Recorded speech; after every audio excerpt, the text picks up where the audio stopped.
दोस्तों, दुनिया के बड़े देश अब अपने सोने के भंडार को बेचना शुरू कर चुके हैं। पिछले एक साल से देखा जा रहा था कि बड़े बड़े देश सोने को खरीद रहे हैं, लेकिन ताजा हालात को देखते हुए अब बड़े देश अपने सोने को बेच रहे हैं और अपनी अर्थव्यवस्था को संभालने की कोशिश कर रहे हैं, जो कि दिखाता है कि इस समय संकट कितना बड़ा है। इसका असर आने वाले समय में सोने की कीमतों और आपकी सेविंग्स पर पड़ सकता है। दरअसल पिछले कुछ समय से एनालिस्ट ये मान रहे थे कि सोने की कीमतों पर जो दबाव दिख रहा है उसके पीछे एक बड़ी वजह सेंट्रल बैंकों की मजबूरी हो सकती है। दरअसल अमेरिका, इजरायल और ईरान के बीच बढ़ते तनाव ने ग्लोबल इकोनॉमी और फाइनेंशियल मार्केट्स को प्रभावित किया है। ऐसे माहौल में कई देशों को तुरंत कैश यानी लिक्विडिटी की जरूरत पड़ रही है। इसके लिए वे अपने गोल्ड रिजर्व का इस्तेमाल कर रहे हैं। अब इस बात के संकेत साफ नजर आने लगे हैं। ब्लूमबर्ग की रिपोर्ट के मुताबिक तुर्की का सेंट्रल बैंक एक बार फिर अपने गोल्ड रिजर्व का सहारा ले रहा है। पिछले सिर्फ 2 हफ्तों में ही तुर्की के सोने के भंडार में करीब 59 टन की कमी आई है। ये दिखाता है कि देश आर्थिक दबाव को संभालने के लिए तेजी से कदम उठा रहा है। यह समझना जरूरी है कि सारा सोना सीधे बाजार में बेच नहीं दिया जाता। कुछ हिस्सा जरूर बेचा गया है, लेकिन ज्यादातर सोने का इस्तेमाल स्वैप एग्रीमेंट के जरिए किया गया है।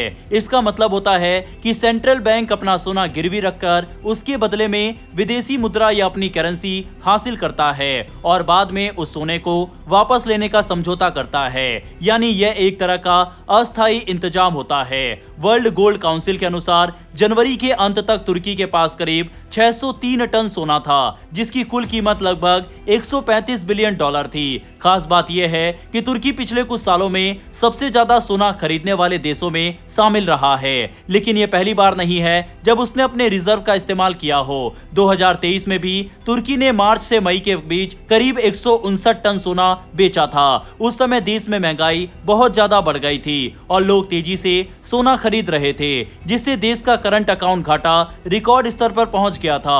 उस स्थिति को संभालने के लिए सरकार ने सोना बेचकर बाजार को संतुलित करने की कोशिश की थी। बाद में जब हालात सुधरे तो तुर्की ने धीरे धीरे अपना गोल्ड रिजर्व फिर से बढ़ा लिया। अब सवाल उठता है कि क्या सिर्फ तुर्की ही ऐसा कर रहा है? इसका जवाब है नहीं। पोलैंड भी इस दिशा में कदम उठा सकता है। पोलैंड के सेंट्रल बैंक के गवर्नर एडम ने संकेत दिया है कि वे अपने देश के रक्षा बजट को बढ़ाने के लिए गोल्ड रिजर्व का इस्तेमाल कर सकते हैं। उनका लक्ष्य करीब 13 बिलियन डॉलर जुटाने का है। दूसरी तरफ रूस भी ऐसा ही कर रहा है।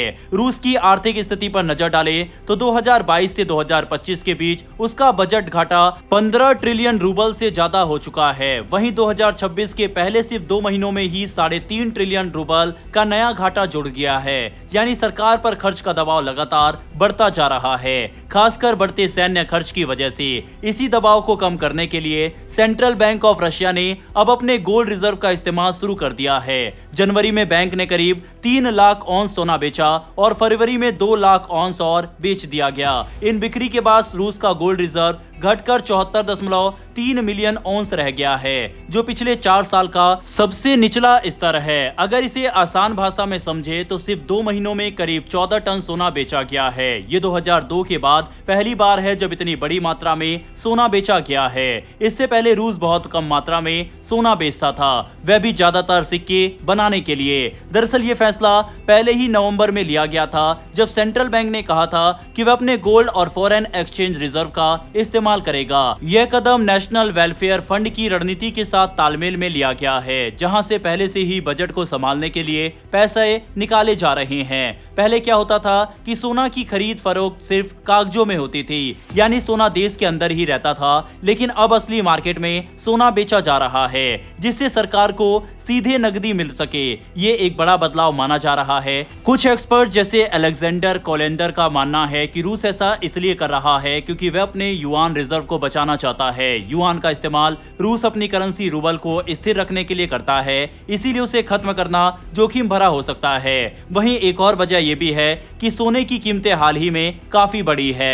एक्सपर्ट्स के अनुसार सेंट्रल बैंक ने ऊंची कीमत का फायदा उठाकर मुनाफा कमाने की भी कोशिश की है।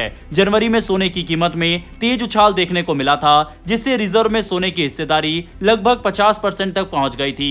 आखिर में ये पूरी स्थिति हमें ये बताती है कि दुनिया की अर्थव्यवस्था अभी भी अनिश्चितता के दौर से गुजर रही है। अगर बड़े देश अपने गोल्ड रिजर्व का इस्तेमाल करने लगते हैं तो इसका असर सोने की कीमतों और ग्लोबल मार्केट दोनों पर पड़ सकता है। बहरहाल इस पूरे संकट पर अपनी राय कमेंट बॉक्स में लिखकर बताइएगा। फिर मिलेंगे ऐसी एक नई वीडियो के साथ। धन्यवाद। जय हिंद, जय भारत।